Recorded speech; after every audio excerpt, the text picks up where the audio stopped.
বিখ্যাত একটা মন্দির আছে 300 বিঘা জমির মধ্যখানে দাঁড় করানো। ওই মন্দিরের নাম হলো দেবাশের মন্দির।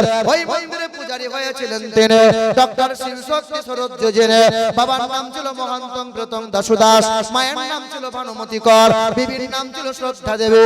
ওই বেঈমানটা অক্সফোর্ড বিশ্ববিদ্যালয় থেকে 12টা ভাষায় এমএ করেছিলেন। ওই ব্যক্তিটা হিন্দু সমাজের মানুষেরা ভগবান বলে মানত তারে, ভগবান বলে সম্মান করত তারে। ওই মানুষটা কি করেছিল, হিন্দু মানুষের সামনে হাজার হাজার জনতার ভিড়ে কোরআনটা তুলেছিল, কোরআনটা ছিঁড়েছিল। হিন্দু মানুষেরা সবাই বাহবা দিয়েছিল। नारे तकबीर, नारे रिसालत, मसलके आला हजरत, उलामाए अहले सुन्नत। सुभान अल्लाह, सुभान अल्लाह। সাউন্ডটা আগে যেমন ছিল ওইরকমই দাও। এ মুসলমান বাবারা ভাইরা আমার, দেখবেন এই দেশের মাটিতে নেতা যদি ভাইরাল হতে চায় তা বলে মুসলমানদের পিছনে লাগাও। তবে একটা সাবধানে থাকবেন আপনারা, আরএসএস এর দল কিন্তু বীরভূম মুরার ওই এলাকায় বিভিন্ন জায়গায় ছড়িয়ে পড়েছে। খুব ডাকাতি চলছে রাতে রাতে, দোকান বাজার করে লুটপাট হচ্ছে, একটু সাবধানে থাকবেন আপনারা। সেই সমস্ত খেলা খেলছে আরএসএস পন্থী যারা। সামনে ভোট আছে, বিভিন্ন রকমের দাবিয়ে হাঁপিয়ে আমাদের প্রতি আক্রমণ করবে ওরা। মুসলমান শিক্ষিত বন্ধুরা, শুধু মানুষেরা সাবধান সচেতন থাকা লাগবে। এ মুসলমান বাবারা ভাইরা আমার, ওই ব্রাহ্মণ মানুষটা ওই মন্দিরে পূজারী হয়েছিলেন তিনি, যিনি একদিন পূজা অর্চনা করলে পরে লাখ লাখ টাকা রোজগার করেন তিনি। কিন্তু ওই মানুষটা কোরআনের সঙ্গে বিয়াদবি করলো। কোরআনের সাথে যদি বিয়াদবি করে আমরা মেনে নিতে পারবো? নবীজির শানে কেউ যদি গুস্তাখি করে আমরা মেনে নিতে পারবো? এ মুসলমান বাবারা ভাইরা আমার, ও সোনামণি মা বোনেরা, 1828 সাল ছিল। ওই সময় একটা বেঈমান রাজপাল, তার নাম ছিল, আমার নবীর চরিত্র নিয়ে একটা বই লিখেছিল।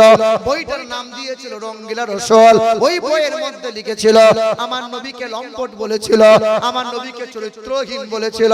তবে নওজোয়ান যুবক যারা ঝাঁপিয়ে পড়েছিল, আমাদের নওজোয়ান যুবকরা সারা রাত হেডফোন কানে গুঁজে গান শুনে শুনে রাত কাটায়, নবীর আশিক হতে পারল না। তখনকার যুবকরা নবীর প্রেমিক ছিল, জীবন দিয়েছিল। এ নওজোয়ান যুবকেরা, তুমি যে রাত দিন কানে তার গুজ্জো গান শুনছো, তুমি যে ফ্রি ফায়ার পাবজি গেম খেলছো, বাপও তো কিছু বলে না, মাও বলে। দুধের বাচ্চা এখনো মা বাপ বলতে পারে না। ভোরের বেলায় সবার আগে ঘুম ভেঙেছে বাচ্চার, মা বলছে খোকা এই লে মোবাইলটা দেখ দেখ। বাচ্চা ছেলে মোবাইলে খোঁচা মারে, খাবার খাই তো মোবাইল চাই, ঘুমাতে যাই তো মোবাইল চাই, মা দেয় বাপ দেয়। এই ছেলে 10 বছর 12 বছর 18 বছর বয়স, এখনো ছেলে জিন্দা দু আঙ্গুলে করে মোবাইলে খোঁচা মারে। আর এই বড় ছেলে বড় হবার পরে এই ছেলেটা বাপ মাকে খেতে দেবে এই আশা করে তুমি হাঁপিয়ে থাকো, জিভ বার করে থাকো তোমার ছেলে তোমাকে খেতে দেবে। এ বাবা, কিছু কিছু জায়গায় বলে হুজুর এমন করে বয়ান করবেন যেন ছেলেরা বাপ মাকে খেতে পড়তে দেয়, কচু দেবে। ছেলে মানুষ করেছো, ছেলে তো এরে গুরু তৈরি করে রেখে দিয়েছো, লজ্জা শরম লাগে না? এ মা, তোমাদের মনে হয় না এই মাদ্রাসা শ্রীরামপুরে কতজন ছেলের মাথায় পাগড়ি হলো? কজন? 4 জন ছেলের মাথায় পাগড়ি পরানো হলো। কাল হাসরের ময়দানে বাপ মা কত সম্মান, বাপ মায়ের মাথায় নূরের তাজ পরানো হবে। এ মা, তোমাদের কি মনে মনে হয় না তুমি যেমন একজন মা, আমার মাও একজন মা, মা আমাকে নিয়ে গর্ব করে। পীরানি পীর দস্তগীর মহিউদ্দিন আব্দুল কাদের জিলানীর মা একজন মা, তোমাদেরই মতো মা। খাজা বাবার মা একজন মা, বাবা নিজামউদ্দিন আউলিয়ার মা একজন মা, কুতুবউদ্দিন আউলিয়ার মা একজন মা। এ মা, তোমাদের মতো কত মহিলা 5 বেলা নামাজ পড়ে, তাহাজ্জুদের নামাজ পড়ে, পর্দা সেলাই থাকে, চাস্তের নামাজ পড়ে, ইশরাকের নামাজ পড়ে, রাতের বেলায় গুনগুন করে কোরআন পড়ে। এ মা, মনে মনে কি আফসোস হয় না আমার ছেলেটাকে হাফেজে কোরআন বানাবো, আমার ছেলেটাকে আলেমে দ্বীন বানাবো? তবে আপনাদের বলে দিয়ে যাই, না না, যদি মনটা হয় আলেম বানালে খেতে পারবে না, হাফেজ বানালে খেতে পাবে না। তোমার ছেলেকে মাস্টার বানাও, তোমার ছেলেকে ডাক্তার বানাও। আলহামদুলিল্লাহ, দোয়া করি তোমার ছেলে প্রফেসর হোক, তোমার ছেলে ব্যারিস্টার হোক। এ মা, বাপ যারা তোমাদের পায়ে হাত রেখে বলে দিয়ে যায় তোমার ছেলে বিএড ডিএড করো, তোমার ছেলে আইটিআই পলিটেকনিক্যাল করো, তোমার ছেলে মাস্টার হোক ডাক্তার হোক, তবে তোমার ছেলেটা যেন বিয়াদব না হয়ে যায়। মালদা স্টেশনে দাঁড়িয়ে আছে আর একটা ছেলে ইংরেজিতে কথা বলছে, কিন্তু ছেলেটা পাগল। ছেলেটা কথা বলছে কিন্তু পরিষ্কার ইংরেজিতে। জিজ্ঞাসা করলাম ব্যাপার কি? ইংরেজি শুনতেই তো ভালো লাগে। বলে ছেলেটা সায়েন্সের ছাত্র ছিল, ছেলেটা চাকরি পেয়েছিল, মাস গেলে 60,000 টাকা বেতন পেত। 6 মাস পর অহংকার হয়ে গেল, দিয়ে মাকে বারান্দা থেকে লাথি মেরে নিচে ফেলে দিয়েছিল। মায়ের কোমরটা ভেঙে গিয়েছিল, তবু মা বদদুয়া করে নাই, কিন্তু মায়ের কলিজার নিকড়ানো চোখের পানিটা গড়িয়ে গিয়েছিল, মায়ের বদদুয়া লেগেছে। বিয়াদব শয়তান। হ্যাঁ হ্যাঁ, কত সন্তান আছে বাপ মা মরে যাওয়ার পর 2-4টে গরু করে ভোজ করে খাওয়াচ্ছে, গ্রামের লোক এলাকার লোক খাচ্ছে, বেঁচে থাকতে বাপ মাকে খেতে পড়তে দেয় না। ও মায়ের সন্তান, বেঁচে থাকতে প্রয়োজন তখন দেবে না, মরার পরে মা বাবার জন্য খুব শোক করছে, বাপের জন্য 4টে গরু করলাম। বাপ ভক্ত ছেলে, বাপ ভক্ত হনুমান তুমি। হে মুসলমান বাবাজিরা ভাইরা আমার, এ নওজোয়ান যুবকেরা, তোমার ছেলেকে বিয়াদব বানাইও না। তোমার ছেলে ডাক্তার হোক, তবে কোরআন পড়নেওয়ালা ডাক্তার হোক। তোমার ছেলে মাস্টার হোক, কোরআন পড়নেওয়ালা মাস্টার হোক। তোমার ছেলে যদি কোরআন পড়নেওয়ালা হয়, বাপ মা ইন্তেকাল হয়ে যাওয়ার পরে কবরে শুয়ে শুয়ে জান্নাতি মেওয়া পাবে। আর বাপ মা যদি বদ হয়, মা যদি বেহায়া হয়, মা যদি সিরিয়ালওয়ালি হয়, বাপ যদি গাঁজাখোর হয়, ওর ছেলেটা বড় হয়ে বিছুটি মাল তৈরি হবে। আব্বাকে বলবে আব্বা একটা বিড়ি দাও, তুমিও খাও আমিও খাই। ছেলে বড় হয়ে বাপের কাছে বিড়ি চেয়ে খাবে, শয়তান হয়েছে তো। এর জন্য দায়ী কে? দায়ী কে বলো? বাপ মা। ও দুধের বাচ্চাকে মোবাইল ধরিয়ে দিয়েছে, লে চালা। এ মুসলমান সোনার টুকরো বন্ধুরা, তবে একটু ধ্যান দেন। ওই যে ব্রাহ্মণের কথা বলছিলাম বাবা, খুব তাড়াতাড়ি শেষ করতে হবে, মানে আমাকে আবার যেতে হবে এখান থেকে, ফ্লাইট ধরে দমদম থেকে আবার ত্রিপুরা যেতে হবে। আমি বলেছিলাম আর একটু আগে আমাকে দিয়ে দিন, খুব ভালো হতো। যাই হোক, কালেকশনের ব্যাপার ছিল, আলহামদুলিল্লাহ। এ মুসলমান বাবারা ভাইরা আমার, ও সোনামণি মা বোনেরা, একটু ধ্যান দাও। ওই ব্রাহ্মণ মানুষটা কয়েক বছর পরে কোরআনের সঙ্গে বিয়াদবি করার কয়েক বছর পর ওই মানুষটা দিল্লির বিমানবন্দরে গিয়েছিল। তবে এই বক্তব্য ভুলে যাবেন না, বিয়াদবি করেছিল রাজপাল বলে একটা বেঈমান। আমার নবীর চরিত্র নিয়ে বই লিখেছিল, রঙ্গিলা রসুল, বলছিলাম না? ওই বেঈমানটা বই লিখলো, কথাগুলো মনে রেখে দেন। ওই বেঈমানটা বই লিখেছিল, 19 বছরের নওজোয়ান যুবক ছেলে, আল্লাহর ওলি বান্দা ছিল, আশিক রাসূল ছিল। সকালে শতবার, সন্ধ্যায় শতবার, শোয়ার আগে শতবার নবীজির মুহাব্বতে দরুদ পড়তো। নবী নবী ছাড়া কোনো কিছু নাই, নবী ছাড়া কিছু বোঝে না। নবী আমার জান, নবী আমার প্রাণ, নবী আমার ঈমান। মা বলেছে বাবা বাজারে যা একটু সবজি কিনে নিয়ে আই, একটু সবজি নিয়ে আসবে বাবা। গরিব তো, কাঠ মিস্ত্রি ছিল, কাঠ মিস্ত্রি, ইলমুদ্দিন তার নাম, 19 বছরের বয়স। ছেলেটা বাজারে গিয়ে যে টাকা দিয়ে সবজি কিনতে গেছে, ওই টাকা দিয়ে দেখছে একটা বই বিক্রি হচ্ছে, রঙ্গিলা রসুল। বইটা কিনে নিয়ে এসছে বাড়িতে, ঝরঝর করে কাঁদে আর পড়ে, কান্না করে আর পড়ে, আমার নবীকে কত রকম বাজে বাজে কথা বলেছে। এ মুসলমান, ওই নওজোয়ান যুবকটা নবীজির মুহাব্বতে বড় একটা ভুজালি নিল, কোমরের কাপড়ের ভাঁজে লুকিয়ে নিল, রাজপালের ঘরে দরজার সামনে দাঁড়িয়ে গেল, বেঈমানকে ডাক দিল। শত মানুষের সামনে রাজপালের বুকে ভুজালি ভরে দিল। রাজপাল ইন্তেকাল হয়ে গেল। রাজপাল যখন মারা গেল, রাজপাল ইন্তেকাল হলো, বেঈমানটা মারা গেল। ইলমুদ্দিন হাত দুই কান তুলে দিল, প্রশাসন বন্দী করে নিল, জেলে আটক দিয়ে দিল। কয়েকদিন পরে আদালতে যখন উঠানো হয়, জজ জিজ্ঞাসা করে, ইলমুদ্দিন তুমি হত্যা করলে কেন বলো?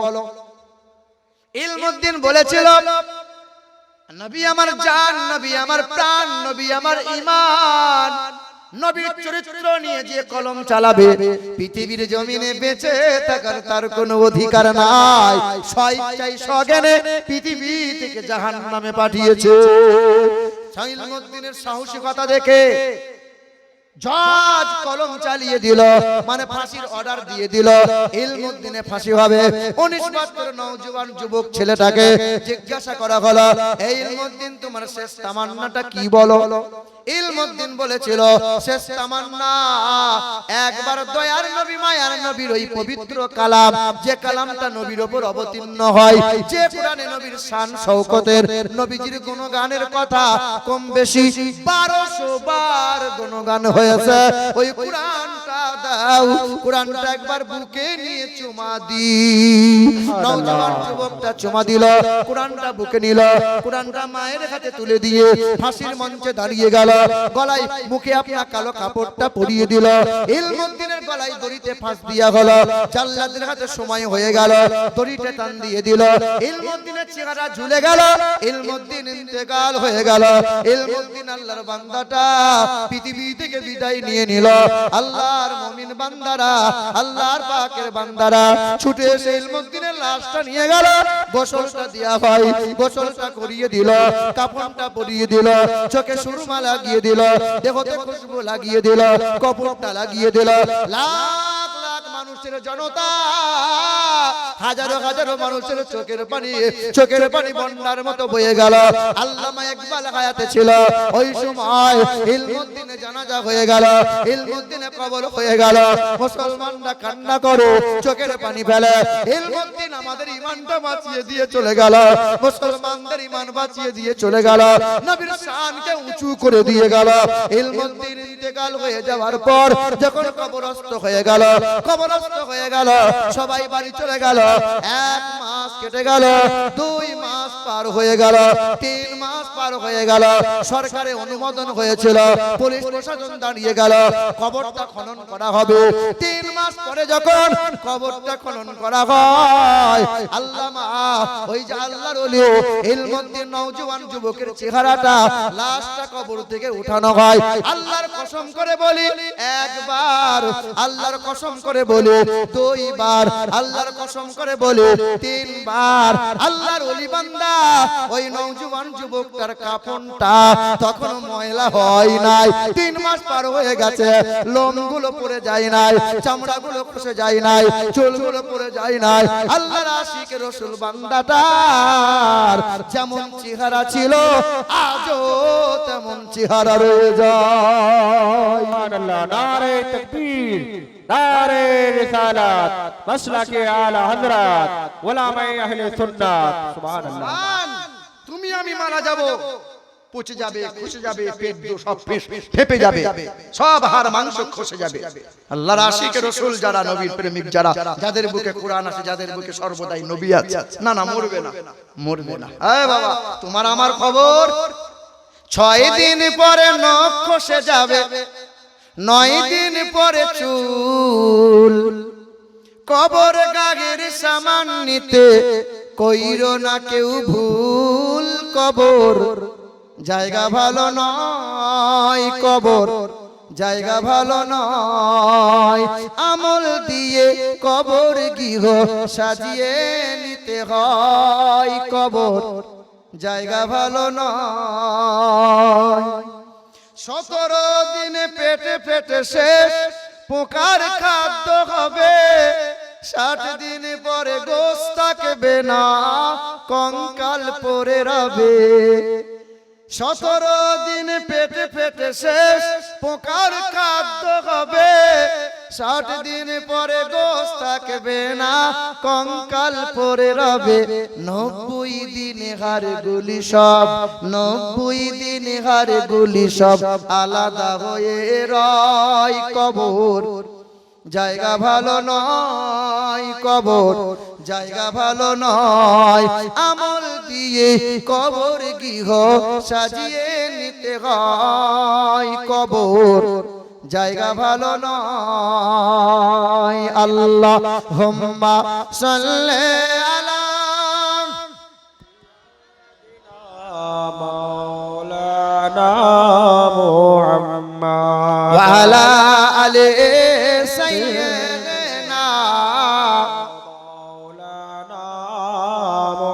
محمد মুসলমান বাবারা ভাইরা আমার, এবার মেন লাইনে আসেন।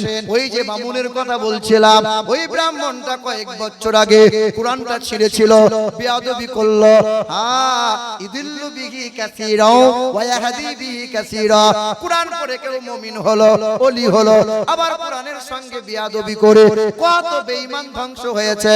আবার কোরআনকে যখন নরম ভাবে নিল, এক একজনা কোরআনের শীতল হাওয়া পেয়ে আল্লাহর পিয়ারা হলো। সুবহানাল্লাহ বেশক ওই বেঈমান দিল্লির বিমানবন্দরে দাঁড়িয়েছিল, একদল মানুষ বিমান থেকে নামছিল, ছুটে গিয়ে দেখে অবাক, মাথায় টুপি আছে, লম্বা জুব্বা আছে, হাতে একটা করে পানির জার আছে। ব্রাহ্মণটা জিজ্ঞাসা করে, আপনারা কারা? বলে আমরা হাজী সাহেব, মক্কা মদিনা থেকে আসছি বাবা। হাজী সাহেবরা মক্কা মদিনা থেকে কি নিয়ে আসে? খেজুর জমজমের পানি আনে কি আনে না? জমজমের পানি আপনারা পান করেন নাই? করেছেন না করেন নাই? তবে একটা ঔষধ বলে দিয়ে যায়, মহিলা পুরুষ সবাই শোনেন, মুসলমান সোনার টুকরো বন্ধুরা আমার, শুধু মানুষেরা এই জমজমের পানি পান করবেন। জমজমের পানি 40 দিন পান করবেন। সূরা ফাতিহা 40 বার পাঠ করবেন। আল্লাহু আকবার, নারে তাকবীর। একটু উঠে দাঁড়ান ভাইরা, নারে তাকবীর, আল্লাহু আকবার নারে তাকবীর, আল্লাহু আকবার নারে রিসালাত, ইয়া রাসূলুল্লাহ হায়দারি, ইয়া আলী নারে হায়দারি। ইয়া আলী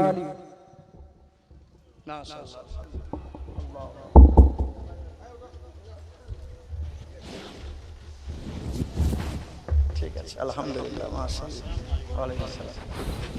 আসেন। এটা মাদ্রাসা, যে মাদ্রাসায় কোরআন তেলাওয়াত করানো হয়, ছেলেরা কোরআন বুকে নেয়। আর নবী মুস্তাফা সাল্লাল্লাহু আলাইহি সাল্লামের মহব্বত, নবীজির আদর্শ একমাত্র তালবে ইলম ছোট ছোট বাচ্চাগুলোকে দেখলেই মনে হবে যে আদর্শের মধ্যে আছে। খাবার খাই তো দস্তরখানা বিছিয়ে খাই, বিসমিল্লাহ বলে খাবার খাই, পোশাক পরে তো নবীর তরিকা মতো পরে, বাথরুমে যাই তো আড়ালে পর্দা সেলাই করে, বাথরুমে যাই তো বাম পা দিয়ে ঢোকে, দোয়া পড়ে, আর বাথরুম থেকে বার হয় তো ডান পা দিয়ে বার হয়, শুতে যাই তো ডান কাত হয়ে শোই। মুসলমান শিক্ষিত বাবাজিরা ভাইরা আমার, কোরআন বুকে তুলে নাও। অনেক মুরব্বী মানুষ জীবনের শেষের দিকে বাপ কোরআন পড়ার সুযোগ হলো না, কোরআন পড়তে পারলে না, কমসম কোরআনকে মহব্বত করো, কোরআনকে বুকে তুলে নাও, কোরআনকে চুমা দাও। মুসলমান শিক্ষিত বন্ধুরা আমার, বাবাজিরা ভাইরা আমার, জীবনে আলেম হতে পারলাম না, কমসম আলেমদের সাথে সহজ, আলেমদের সঙ্গী হন, আলেমদের সহচরে থাকার চেষ্টা করেন, সংস্পর্শে থাকেন, উলামাদের সাথে আপনারা থেকে মহব্বত করে কিছু হাসিল করার চেষ্টা করেন। আজকে আছি, কাল থাকবো না। ফেরাউন 400 বছর বেঁচে ছিল। ফেরাউন ভেবেছিল কোনোদিন মরবো না। নমরুদ বলেছিল আল্লাহকে মার্ডার করে দেবো, রাখবো না, সব নাই কেল্লা ফতে। সাদ্দাত ভেবেছিল, বলেছিল খোদার জান্নাতে যাব না, কেল্লা ফতে সেও নাই। করুন বলেছিল আমার অনেক সম্পত্তি, আমার মরণ হবে না। ওই মাইকেল জ্যাকসন বলেছিল 150 আগে আমি মরবো না, 60 বছর পার হয়নি। ইংল্যান্ডের রানী এলিজাবেথ বলেছিল সেঞ্চুরি করবো তবে মরবো, ৭০ বছর পার হয় নাই। হায়াত মওত কার হাতে বাপ? বলো বলো। নিজের জিদ, নিজের গোলামি চলবে, তোমারও আমারও তার ডাকে, তোমাকে আমাকে সবাইকে তার ডাকে সাড়া দিতে হবে। যেতে যখন হবে, ওয়ালা তামুতুন্না ইল্লা ওয়া আনতুম মুসলিমুন, মুমিন মুসলমান হয়ে যাওয়াটাই ভালো হবে। নবীর প্রেম আর কোরআনকে বুকে নিয়ে, নবীর আদর্শ আর নবীর মহব্বত নিয়ে কবরে যাওয়াই উত্তম হবে। আমার শিক্ষিত মুসলমান, আমার সুধী মানুষেরা, বলাতে ভাষাতে শরিয়তি কোনো কথা বলতে গিয়ে যদি কোনো ত্রুটি হয়, শোনাতে এবং বলাতে, তাই সকলে মহান মালিকের দরবারে ইস্তেগফার করে যাই। বলেন আস্তাগফিরুল্লাহ রাব্বি মিন কুল্লি যামবি ওয়া আতুবু ইলাইহি, লা হাওলা ওয়ালা কুওয়াতা ইল্লা বিল্লাহিল আলিয়্যিল আযীম, লা ইলাহা ইল্লাল্লাহু মুহাম্মাদুর রাসূলুল্লাহ। আসসালামু আলাইকুম ওয়া রাহমাতুল্লাহি ওয়া বারাকাতুহু।